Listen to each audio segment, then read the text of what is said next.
Pour cette conférence, spécialement pour cette conférence, la société Altares, qui va vous être présentée par son responsable de la communication, M. Battista, a réalisé une étude sur l'impact économique du règlement, et c'est cette étude qui va vous être présentée maintenant.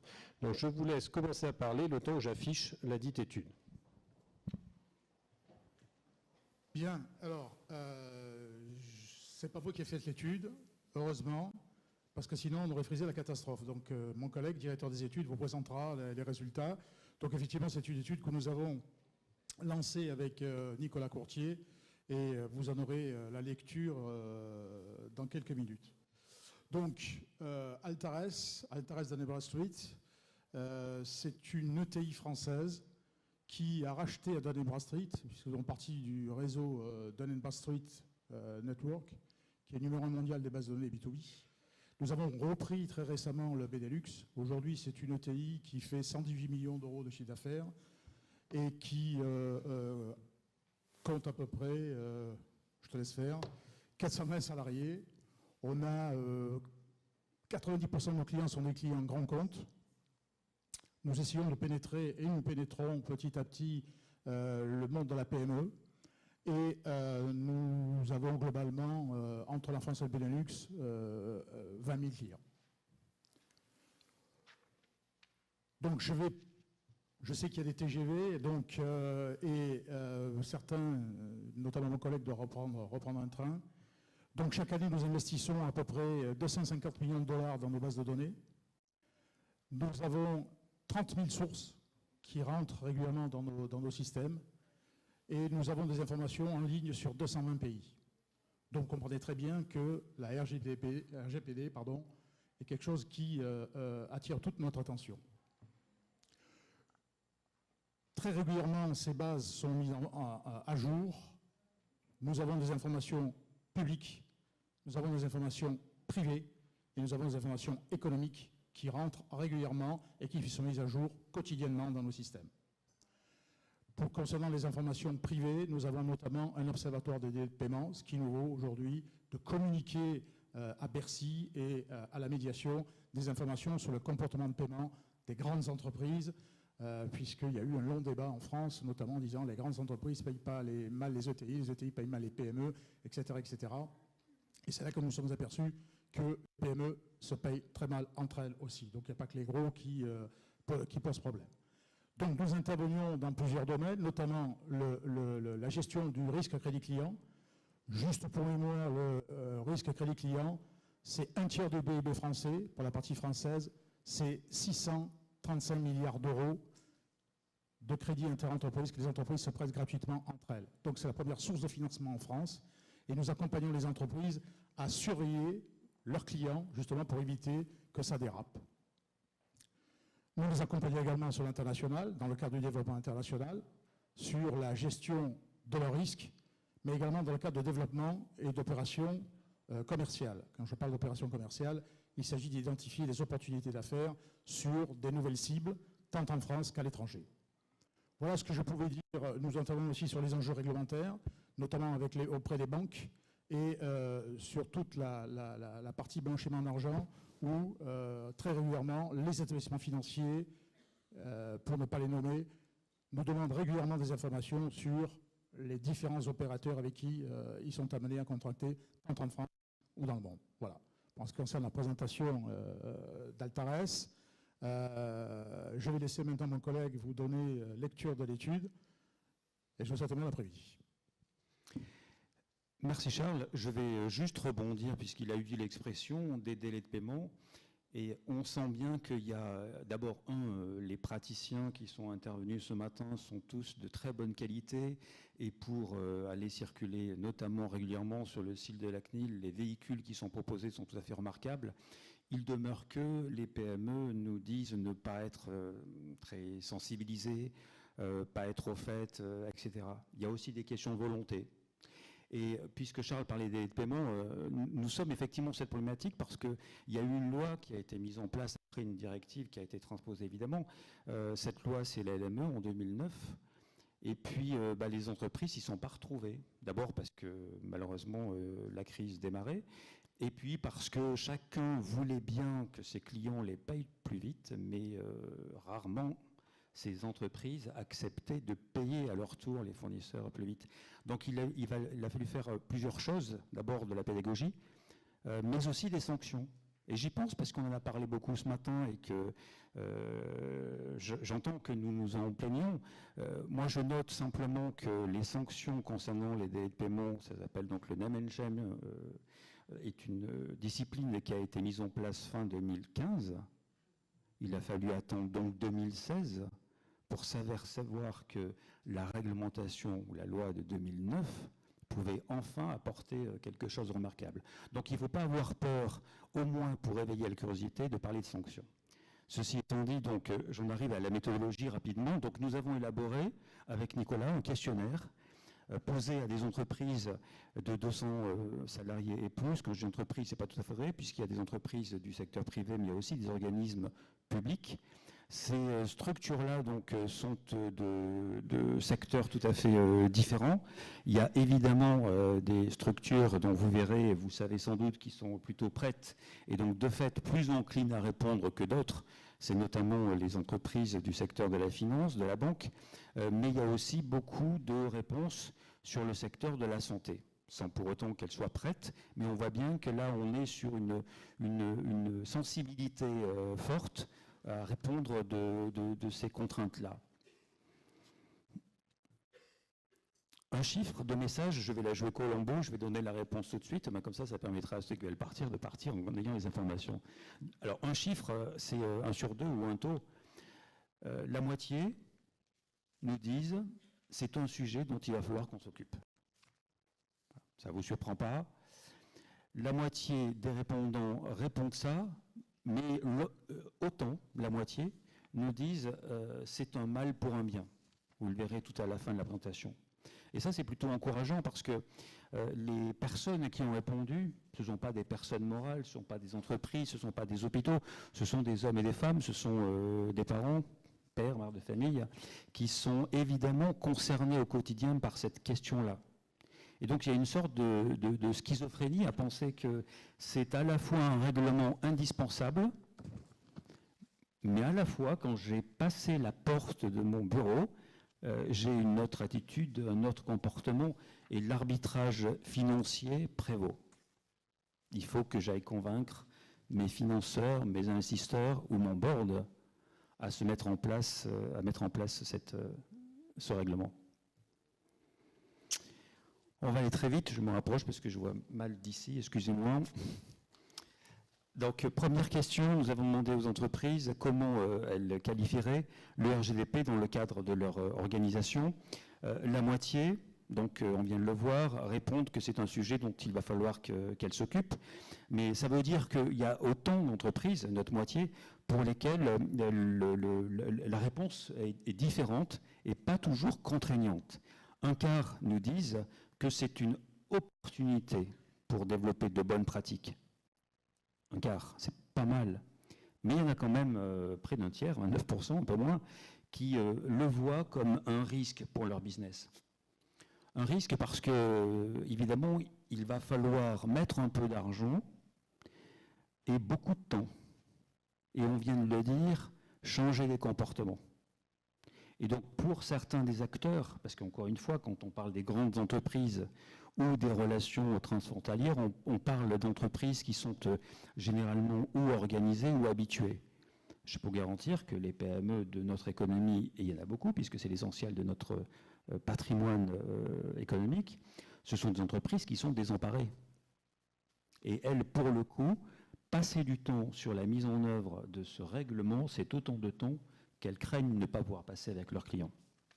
Question suivante, avez-vous désigné, question, comment votre entreprise se prépare-t-elle?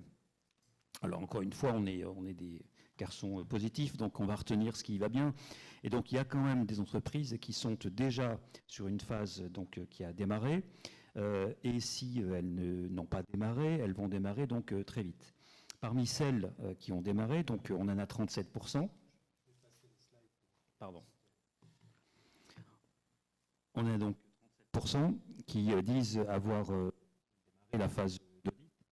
vous verrez que l'essentiel donc de ces réponses favorables sont situées, sans grande surprise, dans la banque, dans la finance, mais la banque en particulier, et dans le commerce. Slide suivante, avez-vous désigné un pilote? Alors, on n'est pas en train de parler d'un DPO, mais d'un pilote. La moitié disent oui, la moitié disent non.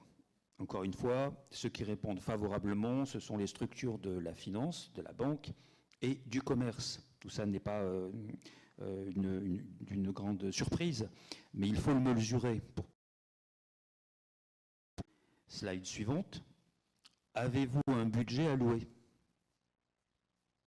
Là, on commence à poser des questions qui font mal. Avez-vous un budget alloué? La moitié nous répondent que non. 29% nous répondent que oui. Et puis 35% nous répondent on va regarder sur 2018. On voit bien que là, il y a un effort. Quand je disais tout à l'heure que chacun d'entre nous pouvons être sensibles à cette question de la donnée personnelle, on voit bien qu'il est très compliqué d'aborder cette question sous l'angle financier dès lors qu'on rentre dans la structure. On parle de notre économie, c'est-à-dire d'entreprises qui, pour l'essentiel, ont moins de 10 salariés. Il y a assez peu d'entreprises de PME, et il y a encore moins d'entreprises de plus de 200 salariés. Et pourtant, ces entreprises-là nous répondent leurs points de difficulté. Quel budget envisagez-vous? Le budget, c'est globalement, essentiellement 1 à 2%. Et quand je dis 1 à 2%, c'est plutôt 1 à 1,5 maximum du chiffre d'affaires. Pour ceux qui ont préféré ne pas répondre en taux, mais en montant, le montant moyen est à 43 000 €. On voit bien que ça ne va pas suffire. On parle d'entreprises de 200 et plus. Et donc, elles considèrent que 43 000 €, ça va suffire. Il y a vraiment besoin d'un accompagnement. Avez-vous affecté un budget pour un poste salarié ou un prestataire extérieur chargé de la mise en œuvre? Eh bien non, à 70%. C'est pas une surprise. Encore une fois, on parle d'argent. On veut bien mettre un pilote, un garçon ou une fille qui s'occupe d'autre chose et qui s'occupera de ça en même temps. Mais un poste à temps plein, non. Alors sur le schéma des PME, la réponse est même très difficile. C'est que non seulement je n'ai pas de budget, mais je ne m'en mettrai pas. Ce que nous allons essayer de faire, c'est de mutualiser un poste entre nous. On se connaît, on travaille ensemble, voilà, les entreprises du coin, on va mutualiser, ou de la filière, on va mutualiser cette fonction-là, au mieux. Pour les entreprises qui devront avoir un DPO, quel est, selon vous, le salaire? L'essentiel, 58%, répondent moins de 50 000 € à l'année. Je mettrai pas plus en REM sur cette fonction. À part, évidemment, dans la banque, où la totalité sont au-delà de 80, voire beaucoup plus, avec des montants qui peuvent être importants. Mais sinon, pour l'essentiel, on voit qu'on est, encore une fois, sur le sentiment qu'il y a un sacrifice financier à faire et que je ne suis pas prêt à le faire. Ou alors, c'est que je n'ai pas compris l'intérêt de le faire. Avant-dernière question, presque. Est-ce qu'une partie de votre activité repose sur des traitements de données, qu'elles soient personnelles ou pas? La plupart des répondants disent oui. Ça ne veut pas dire que les autres ne traitent pas des données. C'est qu'ils considèrent que ou ce ne sont pas des données personnelles, et donc ça ne les concerne pas, ou ils ne savent pas qu'ils traitent des données, et encore moins qu'elles sont personnelles. Et c'est vrai, quel que soit le secteur. Est-ce que les données personnelles ont une valeur? On en parlait ce matin, que vous savez identifier dans le patrimoine de votre entreprise. C'est évidemment difficile aujourd'hui pour une entreprise de trouver des financements encore, même si le crédit s'est assoupli, mais lorsqu'il s'agit de financer le patrimoine, la valeur immatérielle de l'entreprise, c'est encore plus compliqué pour le coup, parce que les prises de garantie, elles ne sont pas évidentes. Là, on est sur l'observation, encore une fois, ce n'est pas une surprise, que plus de la moitié des entreprises ne considèrent pas la valeur patrimoniale de leurs données de façon générale et des données personnelles notamment. Est-ce que la transition vers le RGDP peut vous aider à mieux valoriser les données? Si la plupart disent qu'ils n'ont pas envisagé cette question, je note quand même que plus d'un tiers pense que c'est possible. Et là, on a un point, alors je mets de côté la banque toujours, mais on a du coup un point, on a un levier qui peut être évidemment important.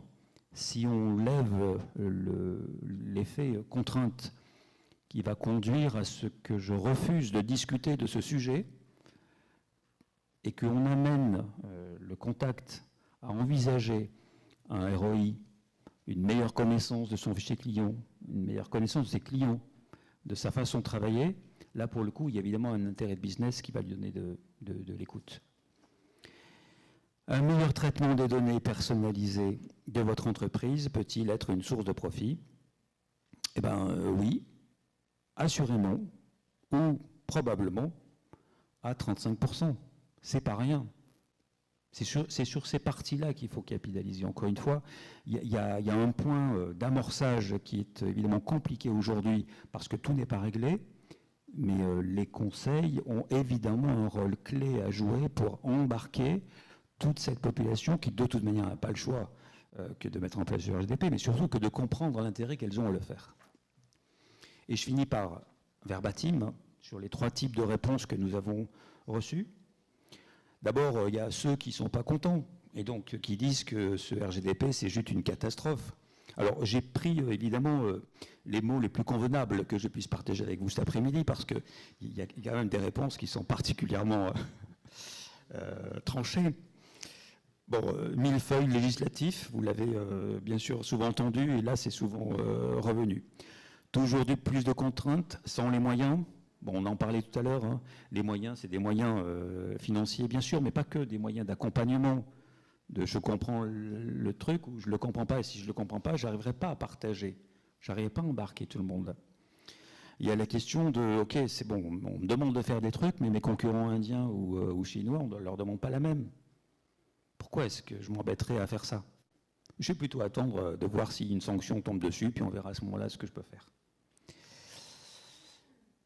Nouvelle réglementation compliquée. Bon, donc c'est ceux qui ne sont pas contents. Et puis, il y en a qui sont plutôt satisfaits. Contents, c'est peut-être excessif, mais... donc, notamment ce DSI d'une collectivité qui se dit y être sensible et qui met donc en œuvre ce qu'il faut dans ces structures publiques qui, encore une fois, on le disait ce matin, c'est à ressources ISO. Je ne sais plus, c'est peut-être vous, c'est Neil qui disait ce matin. Il faut faire des choses à structure financière, ressources humaines, ISO. Et ben, il y a des collectivités qui, malgré tout, sont sensibles au sujet et qui y vont. Donc là, on en a une qui s'exprime tout à fait favorablement. De nombreuses réponses aussi sur c'est une opportunité, c'est une vraie valeur, c'est une vraie occasion pour mon business aussi. Réglementation, meilleure protection des données, et puis du coup, on va embarquer, nous, Européens, Français, on va embarquer les autres. S'ils veulent bosser avec nous, ils vont devoir s'y mettre. Patrimoine immatériel, on en a parlé juste avant, ça revient évidemment aussi. Et puis, il y a entre les deux ceux qui sont oui, je veux bien, je vais faire l'effort, mais quand même. Alors, le mais quand même, c'est essentiellement, j'ai besoin d'aide. Je veux bien le faire, mais je ne vais pas y arriver tout seul. Et je ne vais pas y arriver parce que c'est un sujet très flou, mal expliqué, peu de communication. Encore une fois, sur le site de la CNIL, il y a tout ce qu'il faut, des véhicules vraiment très bien faits. C'est juste que les entreprises, elles n'y vont pas. C'est la raison pour laquelle, je le disais tout à l'heure, quand on commence à dire que ça va coûter un bras que de ne pas être en respect, là, pour le coup, on va commencer à regarder ce qui peut se pratiquer. Comment est-ce qu'on est aidé? Mais il faut aussi peut-être commencer par se faire peur, comme on l'a dit ce matin. Manque d'informations et de conseils. Ah, c'est très bien, il y a plein de conseils aujourd'hui. Donc vous avez du taf, si vous me permettez l'expression, il y a de quoi faire et du bon travail. Nous voudrions connaître les principaux changements que va engendrer le RGDP. On est toujours sur l'explication, la pédagogie, la compréhension. Mise en œuvre opérationnelle. L'enfer est pavé de bonnes intentions. Hein. C'est toujours dans les entreprises la mise en œuvre qui fait défaut. Et bien là, encore une fois, restons plutôt confiants, même si la moitié ne sont pas prêts. La moitié pense que cette contrainte, finalement, c'est une contrainte qui peut les aider à développer demain du meilleur business avec leurs collaborateurs et leurs clients. Merci à vous.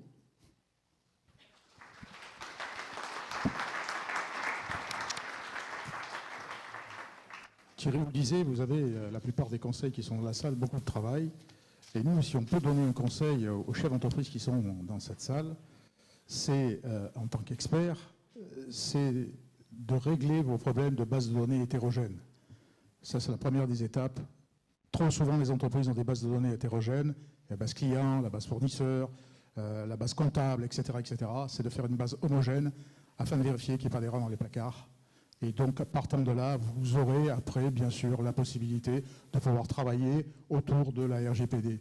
Mais tant que vous n'aurez pas fait l'effort d'avoir une base de données homogène, ça va être compliqué.